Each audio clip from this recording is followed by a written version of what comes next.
Aos amigos do YouTube, estamos aqui novamente e nós vamos hoje tratar no nosso segundo vídeo de um assunto também de altíssima relevância. Além de ser um assunto relevante, é um assunto atual, é um assunto que deve e cada vez mais será debatido.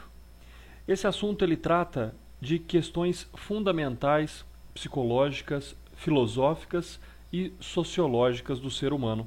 Então hoje nós vamos falar sobre a criminologia, né? E o que seria então a criminologia? A criminologia não é um assunto novo em si, porém a busca do entendimento de quem é o criminoso ou por que uma pessoa se torna criminosa, esse sim é um assunto novo. E mais ainda, dentro da criminologia nós veremos mais adiante que existe a vitimologia. Quais são as circunstâncias, quais são as ocasiões em que uma pessoa pode então se tornar vítima. Dentro da sociedade em que vivemos, tratar da criminologia é o modo mais eficaz de, na verdade, nós reduzirmos a criminalidade. Conforme os últimos índices de criminalidade, né, o mapa da criminalidade que recentemente foi divulgado, essa é uma preocupação para todos nós que estudamos o direito, que vivemos o direito, principalmente aqueles aí que estão dentro do direito penal. Então a criminologia, dentro de um conceito muito simples, e nós veremos que existem conceitos mais complexos, é a ciência do direito, que por enquanto está associada ao direito penal, mas merece um destaque maior, que estuda o crime, seus delinquentes e todos os fatores sociais que determinam quem é aquela pessoa e por que aquela pessoa comete uma prática ilícita, mas principalmente quais são os remédios jurídicos e as políticas sociais cabíveis para que isso seja evitado. Tratando-se então se a pessoa é vítima ou se ela é culpada, nós sabemos que muitas vítimas podem dar causa ao seu fim ou têm uma participação razoável com relação ao próprio ato ilícito que lhe é acometido.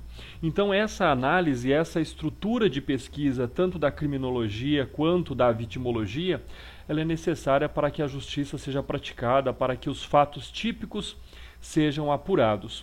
Já então, como eu dizia, a vitimologia, ela tem hoje um aspecto muito importante, porque entender por que uma pessoa se torna vítima é fundamental, tanto para o direito penal, quanto para a legislação extravagante. Nós temos aí, de uma forma muito preocupante atualmente, os casos em que as mulheres se tornam vítimas, e para isso nós temos toda uma legislação própria específica, a Lei Maria da Penha, que trata sobre o assunto.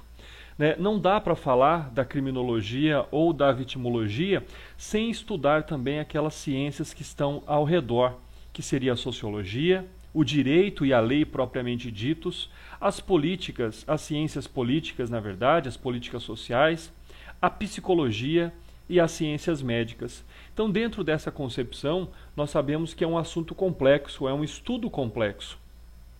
E aí, nós vamos partir então para a história do direito penal na antiguidade, na busca de desvendar quem era o criminoso e por que as pessoas se tornavam vítimas. Passamos aí pela fase da vingança privada, onde, como nós vimos lá no primeiro vídeo, as pessoas apenas retribuíam o mal, praticavam a mesma conduta na mesma proporção contra seu agressor.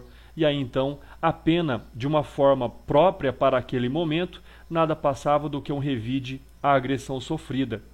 Nós temos também outros critérios importantes, que são aqueles constantes do direito romano: o caráter sacral, o pater familia, os crimes privados e os crimes públicos. Dentro deste contexto, nós temos a influência do direito romano e mais aprofundadamente do direito canônico, que é o que nós veremos a seguir. Dentro dessas concepções, o poder paternal, o pater-poder, ele era soberano e comandava e determinava tudo aquilo que estava ao seu redor. Com o adveio do Codex Iuris Canonici, ou o direito canônico como um todo, nós temos aí uma grande evolução social. Nós temos aí, então, uma mudança de perspectiva da vingança privada. Ou seja, foi primeiro também uma forma de um regramento da qual tirava do particular, do privado, algumas competências naquilo que diz respeito ao poder aplicar uma pena. E aí nós passamos então pela alta Idade Média, pela baixa Idade Média, pela Idade Moderna, até mesmo agora, contemporaneamente. E aí nós vemos, né, todas as transições que ocorreram, nós vemos todas as revoluções que ocorreram, a Revolução Industrial, a Revolução Francesa, mas mais precisamente a busca de se aplicar a pena, aplicar a lei, não como uma forma de vingança ou de retribuição do mal. Dentro dessa situação, em se tratando do direito canônico, nós tínhamos a delicta eclesiástica, que é aqueles crimes praticados exatamente e contra o poder clérigo da época. Com relação à delicta meri secularia, são julgamentos pelos tribunais leigos. Então o que nós tínhamos? Aqueles crimes que aconteciam e que influíam diretamente contra o eclésico, isso era julgado por um tribunal próprio. Quando o crime era praticado contra o particular, daí então nós tínhamos uma escola e um julgamento próprio para essas questões. Com relação à escola clássica, e aí dentro de todos os ideais iluministas, das quais um dos maiores expoentes, né, está ali dentro do livro dos Delitos e das Penas, editado e escrito pelo César Beccaria, nós temos todo um objetivo maior, que é a busca de quem é o indivíduo criminoso. Se nós observarmos por toda a história do César Beccaria, ele tem então uma influência muito grande sobre o direito até hoje, até porque ele criou conceitos básicos na busca, pelo seu livro dos Delitos e das Penas, como uma forma de leitura fundamental para a compreensão da história do direito, uma forma de se buscar determinar o que é um delito e para que e por que, né, se aplicaria então uma pena. Dentro dessa concepção e de uma forma ainda um tanto quanto simples, as teorias da escola clássica, elas determinavam que o crime é sempre um ente jurídico porque nasce do Estado e por meio da lei. A pena tem um aspecto retributivo e tem, até hoje, não na mesma proporção, como uma forma de justiça. Ela procura absorver e expor também o método lógico abstrato para a configuração do crime e a responsabilidade fundada no livre-arbítrio. Logicamente que a escola clássica não teve só o César Beccaria, mas também teve ali o Francesco Carrara, que na verdade ele buscava a interpretação do método lógico abstrato na busca de se determinar quem era o criminoso. Dentro daquela primeira incursão que nós temos, ele definia o crime como uma infração da lei do Estado, promulgada para defender a segurança dos cidadãos, ressaltado de um ato externo do homem, positivo ou negativo, moralmente imputável. Para isso, nós passamos por um outro momento, que é a escola positiva, as teorias evolucionistas, e aí ela foge do foco jurídico, porque ela buscou demonstrar cientificamente quem eram os criminosos. E dentre seus expoentes, por exemplo, nós temos Charles Darwin, nós temos Augusto Comte, que cria a sociologia como uma ciência natural, que é a busca da explicação de quem é o criminoso pela ciência, pela evolução humana. E assim, dentro do movimento positivista, nós temos isso relacionado ao direito penal, o seu programa, na verdade, de reforma como uma base da eficácia do direito, ou seja, provar dentro dessa questão própria que o criminoso nascia criminoso.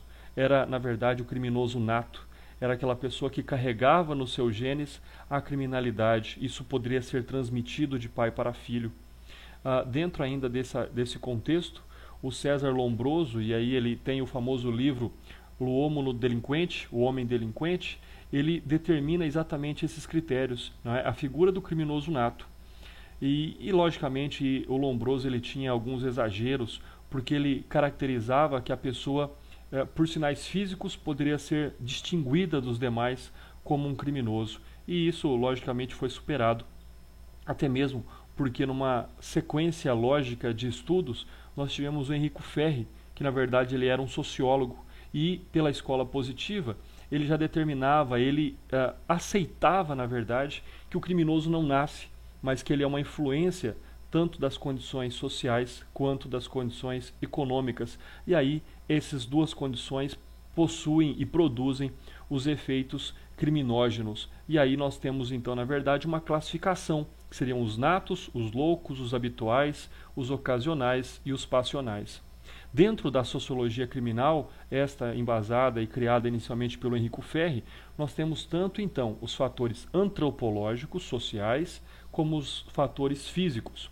Dentro dessa ideia, o crime é um fenômeno biológico e não um ente jurídico que contrariava a escola clássica, como afirmava o Carrara. Por essa razão, o método deve ser utilizado de estudo experimental, ou seja, a busca lógico-dedutiva, e aí isso teve então consequências. A responsabilidade penal do criminoso é responsabilidade social, e a pena para essa corrente ela deve ser exclusivamente uma medida de defesa da sociedade, por meio de excluir, por meio de afastar os criminosos daqueles que não são criminosos, daqueles que são aceitados para o convívio social e que não oferecem risco aos demais cidadãos.